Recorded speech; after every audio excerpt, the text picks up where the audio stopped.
जी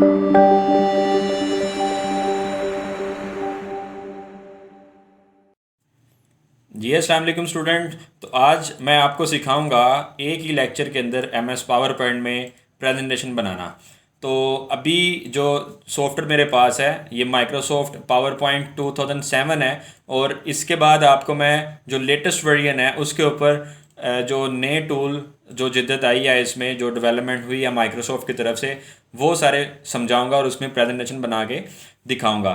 mostly लोगों के पास 2007 वाला वर्जन है, तो इसमें आज आप सीखेंगे किस तरह से आप अपनी presentation from the very scratch आप किस तरह से बना सकते हैं। बिल्कुल ज़ीरो से आपने शुरू करना है।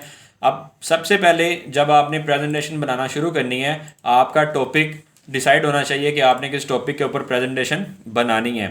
जैसे फॉर एग्जांपल अगर मैंने एक टॉपिक चूज़ किया है, जैसे स्किल्स अप अकेडमी के बारे में आपको बताना है, तो इधर ये देखें, अभी मैंने लिखा नहीं है, यहाँ पे लिखा है क्लिक टू ऐड टाइटल। तो टाइटल पे आप ऐड करेंगे आपकी प्रेजेंटेशन का जो टाइटल होगा, स्किल्स अप अकेडमी। कोशिश करें कि ये सारे आप कैपिटल में कर दें, और ये change the case upper case में आप ले गए, बोल्ड किया आपने, और फ़ॉन्ट साइज़ थोड़ा सा आप इंक्रीज़ कर दें। और इसी तरह से यहाँ पे लिखा होता है, जहाँ पे ये देखें इसके नीचे जो एक हमारे पास टाइटल है, ये सब टाइटल होता है। इसमें लिखा जाता है बनाने वाले का नाम, जो प्रेजेंटेशन दे रहा है या जो बना रहा है वो हम इधर लिखेंगे। जैसे मैं यहाँ पे अपना नाम लिखता हूँ, मोहसिन अली। अब सबसे पहले दोस्तों इसमें आपने करना ये है कि आपने एक डिज़ाइन लगा लेना है। डिज़ाइन में आप जाएंगे और आप यहाँ पर देखें बहुत सारे डिज़ाइन आ रहे हैं। जो लेटेस्ट वर्जन है उसमें इससे भी ज़्यादा और ख़ूबसूरत डिज़ाइन है। ठीक है, तो कोशिश यही करें कि आप जो लेटेस्ट माइक्रोसॉफ्ट पावर पॉइंट का सॉफ्टवेयर है उसको आप इंस्टॉल कर लें, और इनमें से कोई सा भी एक डिज़ाइन आप सेलेक्ट कर लें। जैसे यहाँ पर मैं ये जो हमारा ये पर्पल कलर का थीम है इसको चूज़ कर लेता हूँ, और देखें उसने ऑटोमेटिकली मेरे जो टाइटल को और सब टाइटल को एक अच्छे तरीके से फॉर्मेट कर दिया है। अब मज़ीद अगर मैं इसकी कोई छेड़छाड़ करना चाहता हूँ तो वो मैं कर सकता हूँ। अब ये देखें, ये तो अभी एक स्लाइड है, तो मज़ीद स्लाइड्स को ऐड करने के लिए मैं क्या करूँगा, कंट्रोल एम, मेरे पास एक शॉर्ट की है जिसको मैं प्रेस करूँगा, जिसका सहारा लूँगा। और अगर आपने कंट्रोल एम के साथ न्यू स्लाइड नहीं लेके आनी, जैसे ये देखें कंट्रोल एम से एक नई स्लाइड आ जाती है, और ये देखें। अच्छा, अगर आप ये नहीं लाना चाहते आप डिलीट कर दें। हमारे पास ये बटन है, ये बेसिकली दो बटन है जो कि दिखता एक ही है, लेकिन ये दो बटन है अलग अलग, दोनों के अलग अलग फंक्शन है। क्या फंक्शन है, जैसे ये देखें जिस पे येलो कलर का साइन सा बना है न्यू स्लाइड, अगर आप क्लिक कर देंगे तो ये देखें स्लाइड्स हमारे पास आती जा रही हैं। लेकिन बिल्कुल इसके साथ नीचे जहाँ पे न्यू स्लाइड लिखा है, इसके ऊपर जब आप क्लिक करेंगे आपके पास स्लाइड्स के डिफरेंट हमारे पास लेआउट आ रहे हैं। इसको स्लाइड लेआउट बोलते हैं। अब लेआउट में क्या है, बेसिकली यहाँ पर जो ये देखें सेकंड वाला title and content, title and content के अंदर ये देखें इस तरह से आपके पास आप अपनी स्लाइड का टाइटल दें। ठीक है, जैसे मैं यहाँ पे बताता हूँ इंट्रोडक्शन, यहाँ पे आप इंट्रोडक्शन करवाएं। मैं बताना चाह रहा हूँ जी इसमें हमारी अकेडमी में कौन कौन से कोर्सेज करवाए जाते हैं। मैं यहाँ पे लिखता हूँ जी ग्राफिक डिज़ाइनिंग, ठीक है जी, माइक्रोसॉफ्ट ऑफिस, ऑटोकैड, और इधर मैं लिख देता हूँ वीडियो एडिटिंग, एनिमेशन। ठीक है जी, ये मैंने कुछ कोर्सेज लिख दिए। अब अगर मैंने इसी तर्ज के ऊपर चलना है तो मैं जस्ट कंट्रोल एम या ये जो बटन है न्यू स्लाइड वाला ये प्रेस कर दूंगा, सेम लेआउट कॉपी हो रहा है। लेकिन अगर मैंने लेआउट को चेंज करना है तो फिर मैंने यूँ नीचे जो न्यू स्लाइड का ये जो वर्ड लिखा है इस पर क्लिक करना है। और अगर मैं कंपैरिजन करना चाह रहा हूँ, मैं अगर टू कंटेंट बनाना है, कंपैरिजन करना है इन दोनों का, या सेक्शन हेड लगाना है, या मैंने टाइटल वाला लगाना है, या पिक्चर्स विद कैप्शन करना है, तो मैं अपनी मर्ज़ी का लेआउट यहाँ पे लगा सकता हूँ। और अगर मैंने कुछ भी नहीं लगाना, ब्लैंक लगाना, जैसे स्लाइड के एंड पे आपने थैंक यू, जज़ाकल्लाह वगैरह कुछ कहना है, तो आप ब्लैंक स्लाइड लेंगे और उसके ऊपर आप ये काम कर सकते हैं अपना। अब यहाँ पर आप देखें कंपैरिजन में यूँ आता है हमारे पास, लेकिन मैं कंपैरिजन किसी चीज़ का भी नहीं करना चाह रहा, तो मैं इसको डिलीट कर दूंगा। और मैं सेम कंट्रोल एम प्रेस करके स्लाइड ले जाता हूँ। अब जितने मेरे पॉइंट थे इंट्रो में या यहाँ जो मेरा कंटेंट होगा जिसके ऊपर मैंने काम करना है, जैसे कोई यूनिवर्सिटी में बच्चे प्रेजेंटेशंस देते हैं, कोई किसी भी टॉपिक के ऊपर आपको प्रेजेंटेशन मिली है, तो ये देखें इसमें आपने उस टॉपिक को इंट्रोड्यूस करवाया, उसकी डेफिनेशन वगैरह बताई, ठीक है जी। उसके बाद आपने क्या करना है जी, जितने आपके टेबल ऑफ कंटेंट में आ रहे हैं चैप्टर या पॉइंट या जो भी बुलेट पॉइंट है, आपने अब इन एक एक को एक्सप्लेन करना है। तो एक्सप्लेन करने के लिए जैसे ये ग्राफिक डिज़ाइनिंग है कि ग्राफिक डिज़ाइनिंग में क्या करता हूँ, तो मैं इसको कॉपी करूँगा और कॉपी करके स्लाइड नंबर 3 पे ले गया। यहाँ पे क्लिक टू ऐड टाइटल पे मैंने क्लिक करना है, कंट्रोल वी प्रेस कर देना। मैंने कंट्रोल वी से पेस्ट होता है, जैसे एमएस वर्ड में आपने सीखा था, यहाँ पे बटन भी बना पेस्ट का। तो control V is the short key to paste your selected text. अब यहाँ पर इसका साइज़ अगर आपने बड़ा करना है तो आप बड़ा कर सकते हैं। ये एक बात यहाँ पे याद रखें कि अगर आपने साइज़ लगा दिया, फॉर एग्जांपल यहाँ पर हमारे पास 38 है, आप यहाँ पे 40 पे ले जाएं इसको, ठीक है। और अगर इस सेंटर में कर देते हैं 40 साइज़ लगा देते हैं, आपकी टोटल जितनी भी स्लाइड बनेगी उन सब में आपने साइज़ सेम रखना है, ठीक है जी। तो साइज़ आपका हर स्लाइड में सेम होना चाहिए। इससे क्या होगा, सिमेट्री आएगी और स्लाइड खूबसूरत लगेगी। इस तरह नहीं होना चाहिए कि एक स्लाइड का जो आप टाइटल बना रहे हैं उस पर एक पे 40 फॉन्ट साइज़ लगाया और कलर कुछ और है, ठीक है, फॉर्मेट कुछ और है, और दूसरी स्लाइड पे चेंज है, तो वो बेतुकी सी एक प्रेजेंटेशन लगती है। तो यूनिफॉर्मिटी आपने रखनी है, सिमेट्री रखनी है।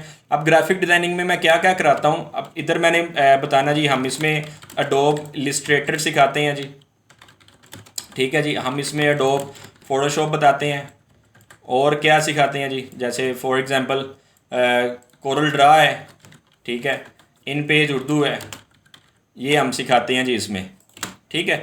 अब इसमें दूसरा पॉइंट था जी माइक्रोसॉफ्ट ऑफिस।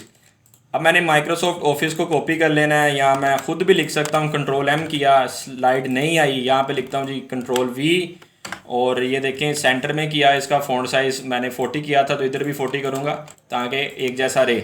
अब माइक्रोसॉफ्ट ऑफिस में मैंने क्या बताना जी, मैं वर्ड सिखाता हूँ, इसमें एक्सेल सिखाता हूँ, पावर पॉइंट सिखाता हूँ, और आउटलुक्स बताता हूँ, ठीक है जी।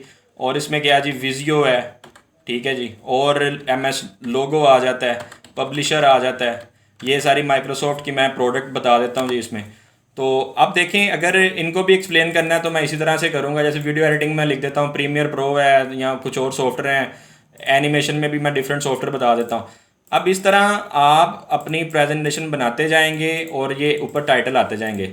अब इसको थोड़ा खूबसूरत बनाने के लिए आप क्या करेंगे, अगर आपने डिफरेंट कलर चेंज करने हैं तो करें, अबलता जो आपने डिज़ाइन लगाया है ये वाला, ठीक है, उस डिज़ाइन के अकॉर्डिंग वो कलर स्कीम खुद ही आपको दे रहा है, आप उसको फॉलो करें, ठीक है।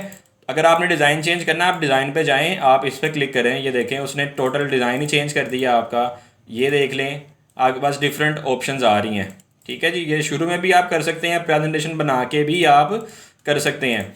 अच्छा, तो हम वापस अपने पुराने डिज़ाइन पे आ जाते हैं। अब यहाँ पर हम क्या करेंगे, एक और स्लाइड ऐड करेंगे, और लेकिन ये मैंने ब्लैंक डालनी थी यहाँ पे, क्योंकि मैं लेक्चर एंड करने लगा हूँ। यहाँ पर मैं बताता हूँ कि हम थैंक यू नोट डालेंगे, ठीक है। तो थैंक यू नोट डालने के लिए मैं इसको डिलीट कर देता हूँ। ये डिलीट कैसी होती है, इस लाइन के ऊपर आप क्लिक करें डिलीट, फिर इस लाइन पे क्लिक करें डिलीट, तो ये ब्लैंक प्रेजेंटेशन होगी। ये आप खुद भी ला सकते हैं, खुद कैसे मैंने बताया था लेके आनी है। आप होम में जाएं, ये न्यू स्लाइड पे क्लिक करें, जो जहाँ पे न्यू स्लाइड लिखा है, और यहाँ पर नीचे ब्लैंक का ऑप्शन है, तो ये ब्लैंक स्लाइड आ जाएगी, इसमें आपको कट नहीं करना पड़ेगा।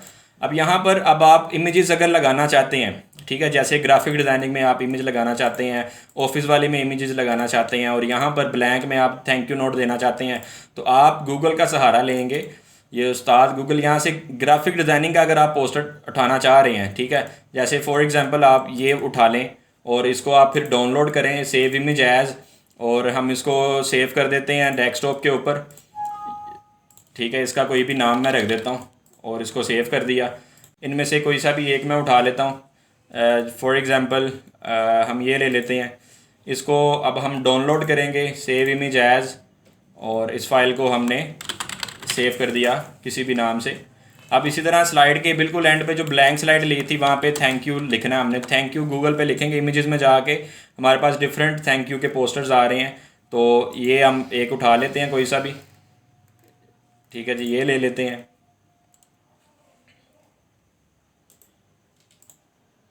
इसकी दोस्तों आपने प्रैक्टिस भी करनी है साथ साथ, ताकि जो आप सीख रहे हैं उसका फ़ायदा हो और आप अच्छा सीख सकें।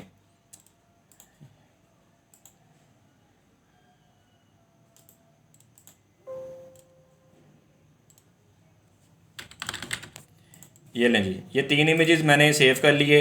मैं वापस आता हूँ अपनी स्लाइड में। जैसे ग्राफिक डिज़ाइन है तो मैं इंसर्ट में गया, पिक्चर पे गया, और यहाँ पर हमारे पास डेस्कटॉप के ऊपर हमने ग्राफिक डिज़ाइन का पोस्टर जो था वो सेव किया था। और ये मैं इधर ले जाता हूँ, ये देखें जी। अब इस पोस्टर को आप आसानी के साथ रीसाइज कर सकते हैं। ये ऊपर इसके फॉर्मेट आ रहे हैं, आप इसका फॉर्मेट वगैरह चेंज करें। ये देखें, जिस अंदाज़ का आपको अच्छा लगता है आप वो वाला स्टाइल अप्लाई करें इस पर, ठीक है जी। और ऑफिस में भी इसी तरह इंसर्ट में जाएं, पिक्चर में जाएं और आप तस्वीर लगा दें इस पर ऑफिस की। ये लें और इसको आप रीसाइज कर दें, इजीली मूव कर सकते हैं। एमएस वर्ड में तो हमें टेक्स्ट रैप करना पड़ता है बिहाइंड द टेक्स्ट या इन फ्रंट ऑफ टेक्स्ट, तो फिर हमारे पास तस्वीर वगैरह इसकी आती है। तो इसमें आप देखें डिज़ाइन कोई भी आप अप्लाई करें या सेम वो रख लें, ठीक है जी। ये लें, अब थैंक यू नोट लगाना है। इंसर्ट में जाएं, अगेन पिक्चर्स पे जाएं और आप थैंक यू नोट को यहाँ पे दे देते हैं। ये देखें जी, ये लें जी। सेम इसी तरह से अगर आप लोगो लगाना चाहते हैं अपनी कंपनी का, अकेडमी का, तो आप इसी तरह इंसर्ट पिक्चर करके हर स्लाइड के ऊपर आप लोगो लगा सकते हैं, ठीक है। और उस लोगो को आप कॉपी पेस्ट करेंगे, बल्कि मैं आपको लगा के दिखा देता हूँ। यहाँ पर हमारे पास लोगो पड़ा है स्किल्स अप अकेडमी का। ये देखें, लोगो मैं ले आया और इसको मैं यहाँ पे रखना चाह रहा हूँ। एक दफ़ा मैंने सेट कर दिया। अब मैं क्या करूँगा, कंट्रोल सी करूँगा, दूसरी स्लाइड पे गया कंट्रोल वी कर दिया, फिर तीसरी पे गया कंट्रोल वी कर दिया। वो साइज़ भी चेंज नहीं करेगा और जगह भी चेंज नहीं करेगा, सेम आपको वो वैसे ही अपनी जगह पे फिट बैठेगा। अच्छा, अब इसमें हमारे पास एनिमेशंस हैं। एनिमेशंस के अंदर आपने ये देखना होता है कि जब आप प्रेजेंटेशन दे रहे हैं तो एक स्लाइड के बाद दूसरी स्लाइड आपकी किस अंदाज से आए। जैसे यहाँ पर मैं करता हूँ जी, ये एक स्टाइल है, ये एक स्टाइल है। इसमें सबसे पहले आपने स्पीड जो है वो फास्ट से स्लो पे कर देनी है, ठीक है। और यहाँ से आप कोई सा भी एक डिज़ाइन सेलेक्ट कर लेंगे, ठीक है। डिफरेंट यहाँ पे डिज़ाइन है हमारे पास, कोई भी एक जो है एनिमेशन वो आप सेलेक्ट कर लें। और हर स्लाइड पे डिफरेंट डिफरेंट भी आप लगा सकते हैं, ठीक है। उसका जो तरीकाकार है वो सेम यही है कि आप हर स्लाइड पर जाएँ और डिफरेंट एनिमेशंस पे क्लिक करें। अगर आपने एक ही जो स्टाइल है वो सब पे अप्लाई करना है, जैसे कि अभी मैं एक चूज़ कर लेता हूँ, ये मैंने चूज़ कर लिया और मैंने अप्लाई टू ऑल किया। यहाँ पर अब ये जो एनिमेशन स्टाइल है ये सब पे सेम लग गया, ठीक है जी। अब इसमें आप देखें, मैंने अब देखना है कि ये किस तरह की लगेगी। तो मैं अपने कीबोर्ड से F5 का बटन प्रेस करूँगा। यहाँ मैं स्लाइड शो में जाकर फ्रॉम द वेरी बिगनिंग इस पर मैं क्लिक कर दूँगा। ये देखें, ये स्लाइड प्रेजेंट हो रही है। स्पेस के बटन के साथ या एरो की के साथ आप नेक्स्ट लेके आ सकते हैं स्लाइड्स। अब बड़े ही खूबसूरत अंदाज में आप अपनी प्रेजेंटेशन को प्रेजेंट कर सकते हैं। अब मज़ीद इसमें अगर आपने इफ़ेक्ट्स लगाने हैं वर्ड्स के ऊपर तो आप वो भी लगा सकते हैं कि आपके वर्ड्स एक एक करके आएँ। तो उनको हम कहते हैं जी ट्रांजिशंस। तो आप अपने अगर स्लाइड के ऊपर जो आपका मटेरियल है, टेक्स्ट है, वो आप अगर लगाना चाहते हैं ट्रांजिशन की फॉर्म में तो आप बिल्कुल वो भी लगा सकते हैं। जैसे मैंने एक वर्ड है ग्राफिक डिज़ाइनिंग, इसको मैंने सिलेक्ट किया है, ठीक है जी। यहाँ पर हमारे पास कस्टम एनिमेशन का ऑप्शन है 2007 के अंदर। कस्टम एनिमेशन पे मैंने क्लिक किया तो ये ऐड इफेक्ट का बटन आ गया। ऐड इफेक्ट पे क्लिक करेंगे तो ये आपके पास 4 ऑप्शंस आ रही हैं कि आपने किस तरह से करनी है सेटिंग। ये टेक्स्ट एंटर हो तो किस तरह का है, जैसे बाउंस पे क्लिक कर देता हूँ, यूँ आए। ये फैक्ट नंबर 1 इधर आ भी जाएगा साइड पे। ये फैक्ट नंबर 2, इस पर आपने कौन सा लगाना है, मैं सेम ही रखूँगा, ठीक है। तो इसी तरह से आप अपने इफेक्ट्स को लगा सकते हैं, रिमूव भी यहाँ से कर सकते हैं। अच्छा जी, और ये अगर आप ऑटोमेटिकली प्रेजेंटेशन को देना चाह रहे हैं कि आपकी खुद ही स्लाइड्स आगे हों तो आप यहाँ से टाइमर भी सेट कर सकते हैं ऑटोमेटिकली आफ्टर, ठीक है जी। तो आप इसको स्लाइड शो में जाएं, ये देखें, प्रीव्यू करें, ये देखें वो 2 गायब हो गए क्योंकि उनके ऊपर हमने कस्टम एनिमेशन लगाई थी। ये देखें, आप स्पेस का बटन दबाएं या एरो की का, तो इस तरीके से आप अपनी स्लाइड्स को प्रेजेंट कर सकते हैं। तो इसके बाद इंशाल्लाह मैं सारी ऑप्शन जितनी भी ये पावर पॉइंट के टूल हैं और इनका इस्तेमाल जो है वो लेटेस्ट वर्जन में आपको सिखाऊंगा, ताकि आपको फ़ायदा हो। जिनके पास 2007 का वर्जन है तो वो इसमें बखूबी काम कर सकते हैं। आपके सामने मैंने बिल्कुल ज़ीरो से एक प्रेजेंटेशन बनाई है और आप इसकी एक दफ़ा ज़रूर प्रैक्टिस करिएगा। और अगर आपको ये वीडियो अच्छी लगी है तो काइंडली इसको शेयर भी करें, लाइक भी करें, और जो पहली दफ़ा चैनल देख रहे हैं वो काइंडली चैनल को सब्सक्राइब भी करके बेल आइकन पे क्लिक करें। Thank you very much.